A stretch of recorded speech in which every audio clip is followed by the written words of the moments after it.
Hello and welcome to our conversations on mental wellness. My name is Reverend Lisa, and I'm so excited to be with you tonight. I have two amazing guests with me who are going to share all about what it means to be a woman and dealing with mental wellness.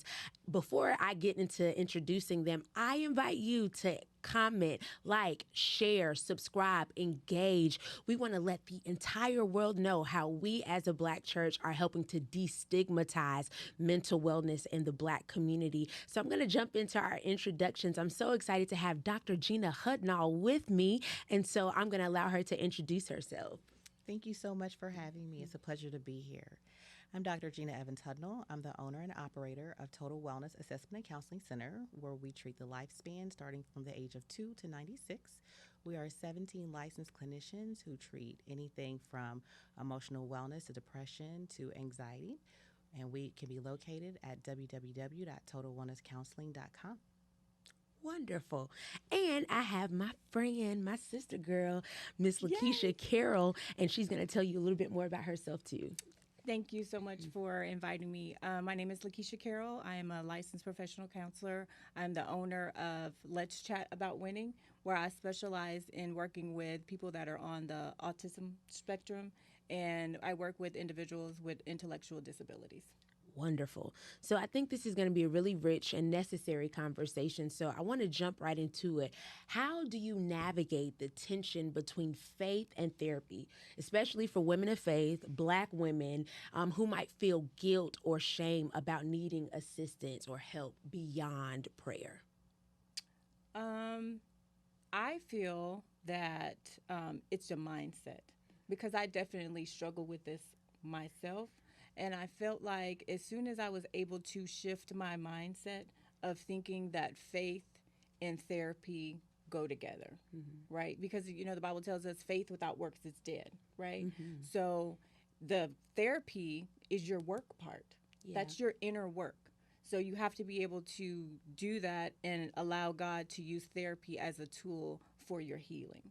So once I was able to shift my mindset of it's okay to need additional support, then I felt better about seeking help myself. And then I can share with other women that have that struggle as well, to let them know, like, hey, it's okay to need support.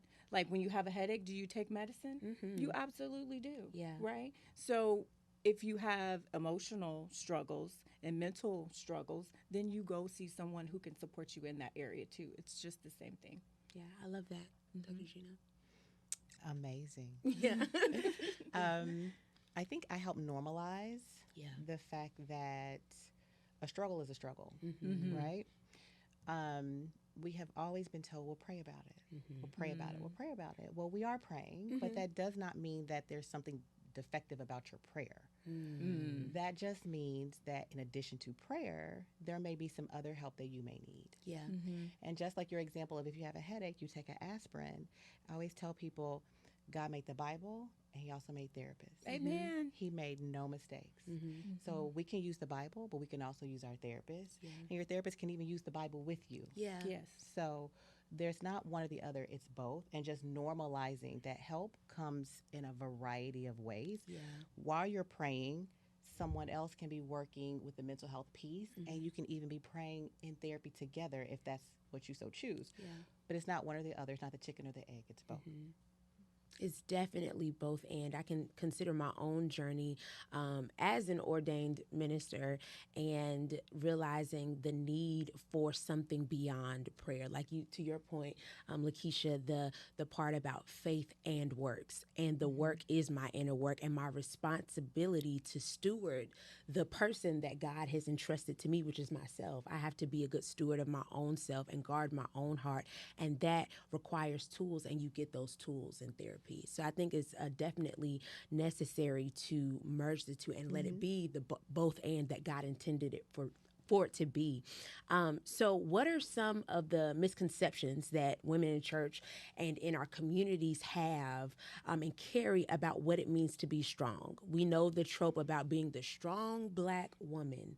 How do we acknowledge and appreciate the fragility of our femininity, because I think a lot of times when we hear the word fragile, we think easily broken or easily damaged, but also it's an invitation to be handled with care, right? So how do we balance that invitation to be handled with care, but also the fortitude of being a Black woman? I'll start with you. So that's a question that we've been grappling with forever. We started with this whole cape, this whole superwoman, right? We've had songs about, how independent and how strong and how everything we are, and they are empowering, as they should be. But there's also the other side of it. Be strong, but strong does not mean you have to do everything and all the things. And that you have to do everything and all the things by yourself. Being strong just means you're resilient and you have fortitude. But being strong also means to know when to call it quits. And when to put a whole period in something to end something.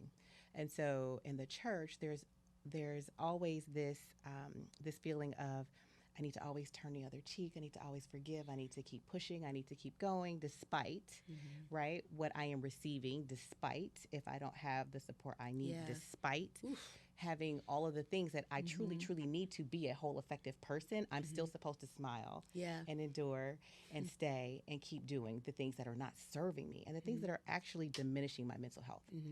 And so it's really just important to understand that is not strong. Strong is not to the detriment of you. If you are doing anything to the detriment of you. Strong is not to the detriment of you. That is so good. It is not. That's so good. No, you're right, because oftentimes we conceptualize, just keep praying, just keep staying, but it's breaking me down. And it is tearing me apart bit by bit by bit. And that is not strong.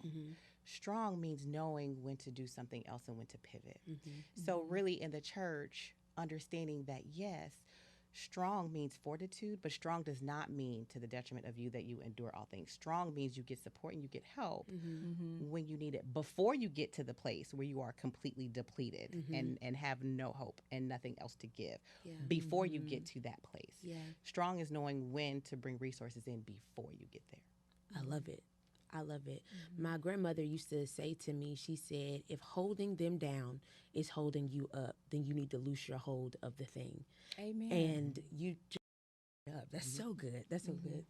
I definitely agree. And I also feel that we don't give ourselves a chance to rest. Like a lot of women, Black women in particular, like we don't know how to rest. Like we don't know how to sit still. We don't know how to keep moving. Like the kids are doing this, their husband's doing this. And it's hard to be needed all the time.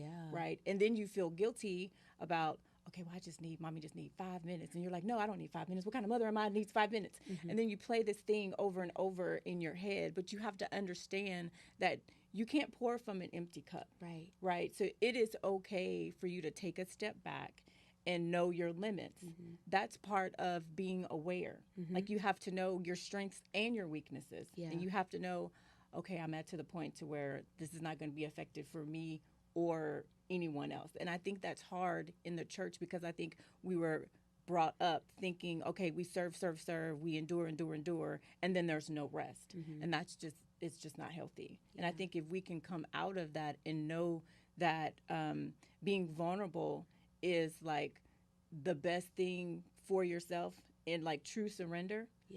And it allows you to, ask for the help that you need, which is the most important part, because you have to know what you need in order to be supported. And I think that is the true definition of strength, is when you surrender and you realize, hey, I don't have to do this all by myself. I have a community of people that I can attach myself to, the right people. Right. What just dawned on me when you were speaking? We encourage and support and kudos when people are giving their service, right? When I'm serving. But we don't give kudos and we don't give gratitude for those who said no. Right? Or for those who said, I need to rest. Or for those who said, thank you so much for the opportunity, but I'm going to have to sit this one out, right? Like we only want to give the kudos to those who serve, but really saying the no fills my cup so that I can serve the next time, and so that I can continue serving with an open heart, and so that I can continue doing it from a place of gratitude, right? Like whenever we think of strong, the photo is always of the woman who has the baby on the hip, has the laptop, on her lap, who has, groceries in her hand. Like her hand in the sink, washing dishes, right? Yeah. Like that's what we always conceptualize of. This is the strong woman. We don't ever say, the strong woman too is the woman who comes home and takes a break every now and then and be like, hey, you know what? I just need 30 minutes. Because we don't believe that it's necessary. We don't believe that we deserve a break. Right. I think growing up, you felt like you needed to do everything by yourself. And if you showed any ounce of weakness, then that means that you were beneath. Yeah. I think we view it as like being a bad thing. And that's why we don't give each other's kudos, because they're like, oh, well, she can't handle that. And well, her prayer life must not be as high and mighty as she thinks it is. And it's literally the opposite. You have to know your limitations and be able to communicate that to somebody. There's also some gender roles, right? Right? Like, it's not looked at for the male to say, I did a hard day at work and I need to sit down, right? Right. But it's a different conception, right? When the woman who also works has to come home and sit down too, because then somebody's asking somebody, where's dinner? Right. And typically they're asking the woman, like, where's dinner? Or such and such has tutoring or swim practice, or, and typically it's the mother who's taking me, who's organizing, Right. who has the PTA meeting, right? But we don't look at the other side of the gender sometimes the same way when they say, I need a break. Well, we can both take a break. Yes. And we can both be strong in taking our break. Yeah. And I think we have to reframe the idea that rest is rebellion. It's not. Rest is a requirement. God commands us to do it. Does. And I think we have to help other women to reframe the narrative of their own lives and our own strategies at how we process it, how we produce, at how we show up. And like you said, because we don't celebrate the boundary, we don't celebrate the no, because we're only looking for a yes. And it tends to lend to the idea that we can be so transactional with people. When people cease to be who we need them to be, we throw them away instead of looking at them as the human that they are, the human that has needs, the human that needs rest. And I think we have to look at people as more than what we need from them, but as a whole person. So I do wonder, as women who pour into others personally and professionally, how do you recognize, how do you exercise the very thing we just talked about, rest in your own life? How do you take care of yourself? What does mental wellness look like for you? For me, I start to feel like if I'm overwhelmed or I feel like I'm tired or I'm easily irritated, that is a sign for me. Keisha, you need to take a 5 minute. I need to step back and have some intentional self-care because people unload, on me all day long. Yeah. So I need to, detach sometimes, because you can take on a lot of people's struggles, right? It's easy.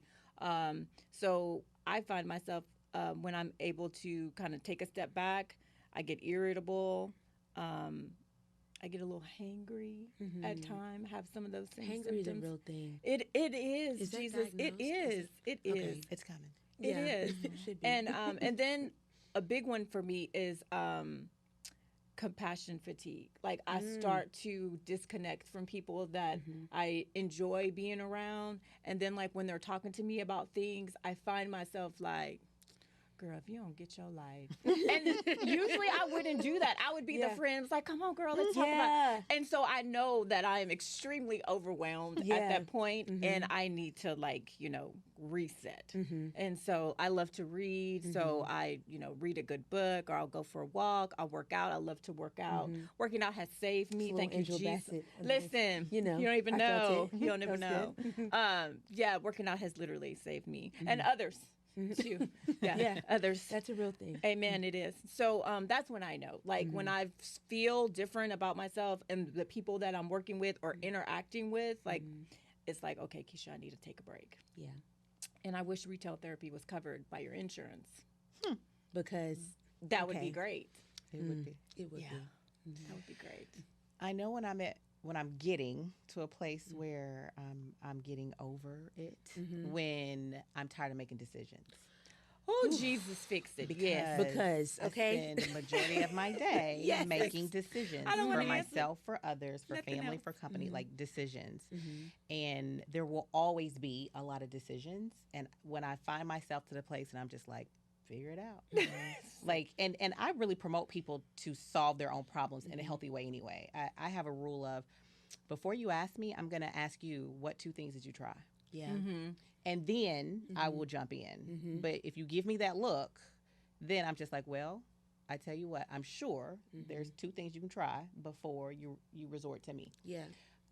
But when I get to a place where I'm done making decisions and I'm like, I don't know. Like, I don't know. I don't know. You tell me. But at least, because I got nothing right now, like absolutely nothing right now, then I know it's time for me to take a step back and say, okay, decisions will always have to be made. And so that I'm making sure that I'm making a proper decision and not just a decision because I'm tired. Yeah. Then I will say, at this moment, I don't have an answer for you. But give me a day, maybe 2, and I will. And in that day or that 2 is when I will say, the only thing getting today is the things that are urgent. If it is not urgent or due today, it won't get done today, and I'm fine with that.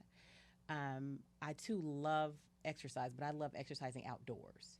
So walking in nature refills me, because when I'm walking outside in nature, you see the birds, you see the trees, and for me, it just gets me back to a place of gratitude. Yeah. Right, and I get back to my normal square when I'm like, you know what you're over is still first world problems, right? Like at the end of the day, you are not laid in the hospital, right? Looking over your loved one, saying, goodbye to your kids.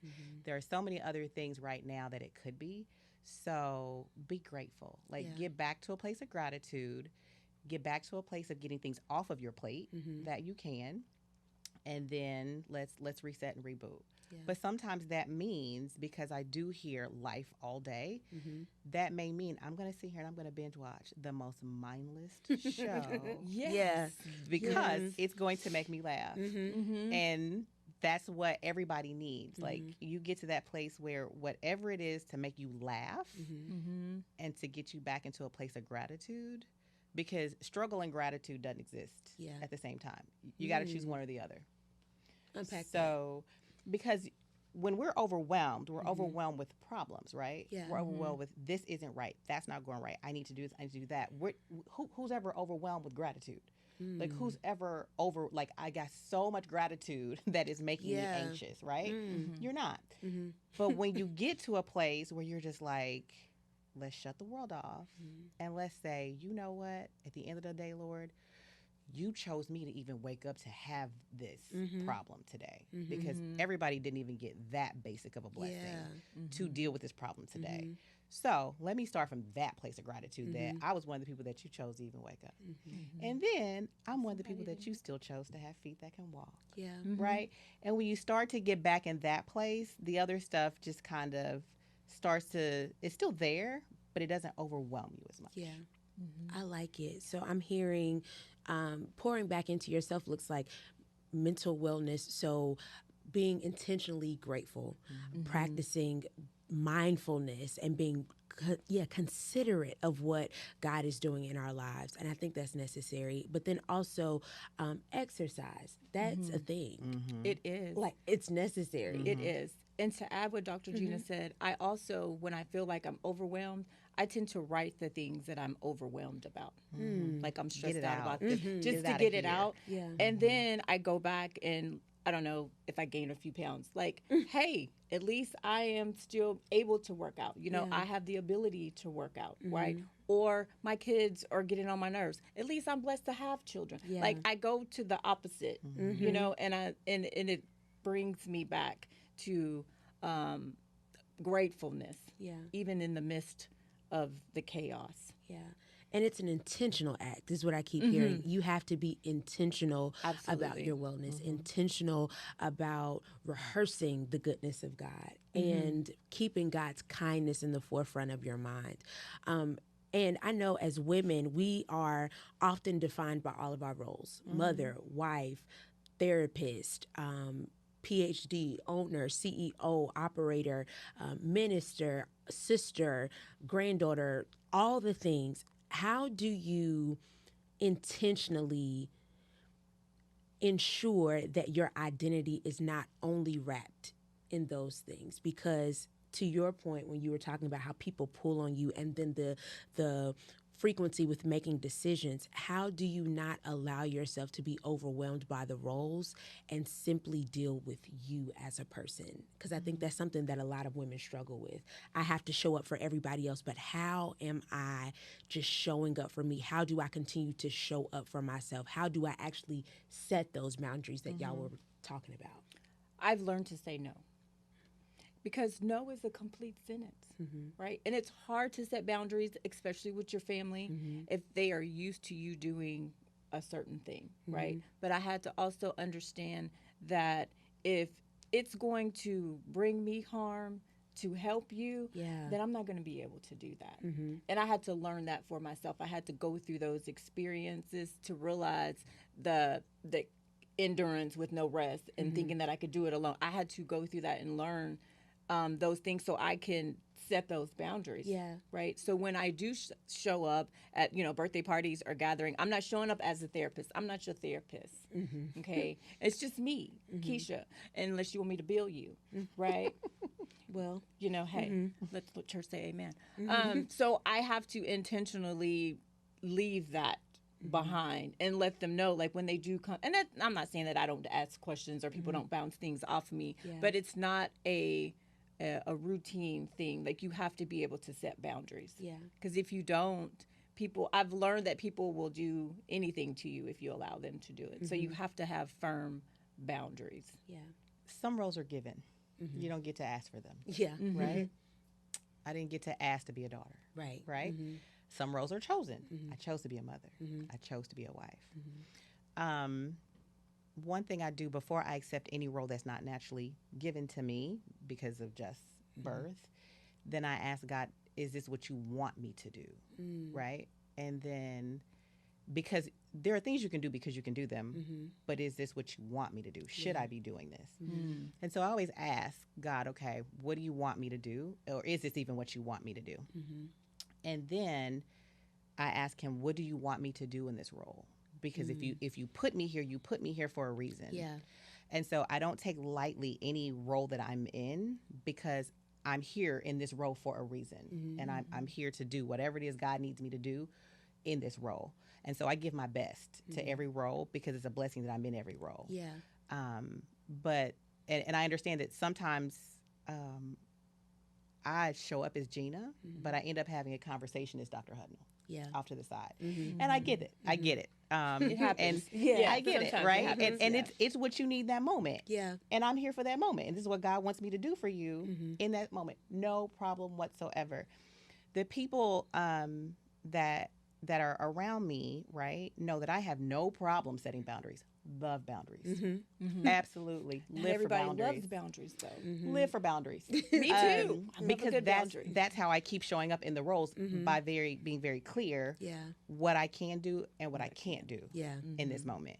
But I also am very clear on the days, like, people will text me on Sundays and I'm like, if I reply to you on Sunday, I'll say, thank you so much. I received your text. I'll get back to you within 24 to 48 hours. Because on Sunday, I'm Mrs. Hudnall, I'm Mommy Hudnall, or I'm Gina. And people know that. Like, on Sundays, this is who I am on Sundays. And if I need to show up in that space on days that's not Sundays, then I show up as, today I'm just Mrs. Hudnall. Today I'm just Gina. And I'm very clear with people when they engage in conversations with me about things. do you want the answer from Gina or do you want the answer from Dr. Hudnall? Yeah. Or do you want the answer from the women's ministry? Because those could be three Also, totally because- different answers. Listen. Those are three totally different answers. Listen. Yes. So tell me who you want me to show up as. Yeah. Right. And then I'll And answer then you. I'll respond to you accordingly. Yeah. But I think it really is one asking God, like, what do you want me to do?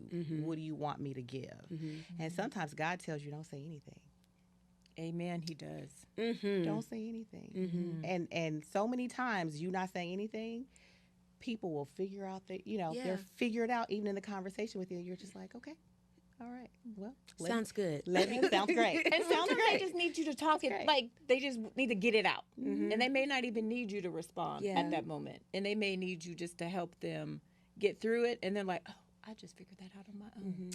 The one thing I do caution people, right, is people forget who they are, right? Like sometimes people forget who Lisa is and they forget who Keisha is because they've been minister or they've been therapist or and they forgot to do the things that just Lisa does, right? They, which is totally different, from what your role may dictate. And especially when you are a mother or you're very career driven, right? Then sometimes your career becomes your identity. Sometimes your kids become your identity, right? And then I've seen the kids grow up and go away. And then you're lost. You don't know what to do. What do I, who am I now? Well, you're not the same person you were when that kid was first born. Now you got to go on a journey to figure out who you are. Or when you've hit the C-suite, or when you've been like, I thought this is what I wanted in this career, but it's not. So now what? Be like, okay, but get back to who that person is and what that person likes to do. And I encourage people, no matter what you're doing in any role, still pour into that person and learn to separate that person away from the role. Yeah. Of what you both shared. First of all, so good. Such a good conversation.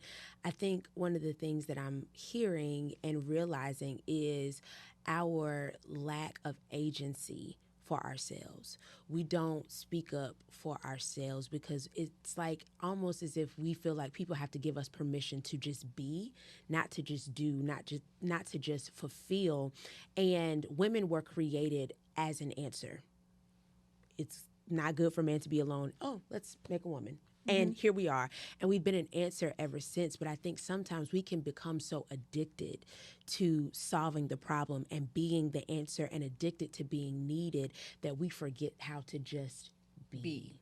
How to just exist and not exist as something else other than ourselves. So to your point about making sure that we're doing things that we like to do, rediscovering who we are absent of the chosen roles, I think is so necessary. So what does it look like to create community, to create safety on the mental, emotional, and even spiritual levels so that you can pour back into you? Because community is a thing for women, right? We're girls. It's who we are. What does it look like to create that community, to create those outlets in the mental, spiritual, physical, and emotional space? How do we do that? I think you have to understand that no one person, no one group is going to provide you all that you need. Yeah. So you're going to have multiple communities that you're a part of, right? As a business owner, I have to be around other business owners, right? Because there are certain things that we just get and understand that we can talk each other through, that we can say, did you know about this? Did you know about this? But because you own a business doesn't mean you can also tell me about parenting, right? Yeah. So I have to also, and then the other things, we got to show up authentic. Yeah. Right? Now be careful. Be authentic, but be careful who you tell everything to. Amen. So you also have to have discernment, right? That's right. Like, everybody doesn't deserve to know all of you. They know you, but they may not. So you will always need a tribe of people that it's okay that they know all of you. Yeah. But everybody in that circle is not going to know all of you. And that's okay. But I have different circles for, like, when I have a tight group of women who are they're my prayer moms, right? And if I am just like off kilter spiritually, then I know I can call one of them. They'll be like, "We're gonna go have breakfast tomorrow." Mm-hmm. And by the end of that breakfast, I'm be all right. I have 3 scriptures Uh-huh. in my phone as Yeah. my screensaver, and I'm Mhm. back right because that's a community. But that's a different community than Yeah. right my mom community. Who Mhm. I have people who we have the same kids, the same age kids, and I have people who have kids older than me because Mhm. there's wisdom, Yeah. right? Mm-hmm. There's wisdom in those who already did this, Mhm. and so I always tell people have your groups. But you should never be the smartest person in your group. That's right. That is You should right. never be the most accomplished person in your Mhm. group. Mm-hmm. You need a bigger group then, because then you stop learning and gleaming Yeah. from others. So making sure that you've got multiple circles who can fulfill the multiple parts of you, Mhm.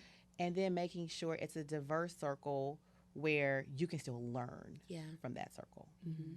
I love that. I agree. I Mhm. absolutely agree. And I think for me, I think it also depends on where you are in life, right? Because we go through different stages. Mhm. So I think it's very important to have a good sisterhood, Yeah. right, for something. And then if you're working on career or if you're wanting to get in a particular line of business, then you align yourself with women that are doing that. So it depends on where you are in life. And then you need to make sure that you pray and ask God to attach you to the right people, Yeah. right? That'll pray with you, PRAY, not PREY, Mhm. right? With you, and make sure that you can be poured into. That you're not always the smartest person in the room. That you can grow, you can learn. You're open to learning new things. I have a group of sorority sisters that they were with me through a lot of hard times that I had to deal with. And then, I have my moms and my second moms that, I tell things to that you don't, just, you don't tell your mama everything. But you have to have different groups of women for different stages in your life. Yeah. I have at the gym, we're a family at the gym, we pour into each other, we work out, we help each other, we critique each other. And it's all about love and wanting to see the other person succeed. Yeah. Right. So I think it's important for you to surround yourself with people that want you to succeed. And then your success is not intimidating to Yeah. them. So Because I good. think Supporting it. sometimes for women, it's hard for us to come together because there is that competition, and there doesn't need to be. There doesn't need to be. Also be okay with the group not looking like you, Yes. right? And be open to who can pour into you regardless of what that image may look like. Yeah. Because I have had some of the most uplifting advocacy support from people who were of a different gender, different race, different everything. So just being open to that circle looking however it looks. I agree. Well, I have so been blessed by this great conversation. Thank you to my amazing guests for pouring into you all, pouring into me. And I pray that you all would share this with someone who could benefit from it. Ladies, we need each other. So let's band together. Let's have these intense and necessary conversations surrounding mental wellness. We are important, we are necessary, and we invite you to rest. We invite you to be. We invite you to have agency. We give you permission to just be, give you permission to rest, and know that you are welcome to put up your boundaries so that you can be your best self. Thank you so much for watching and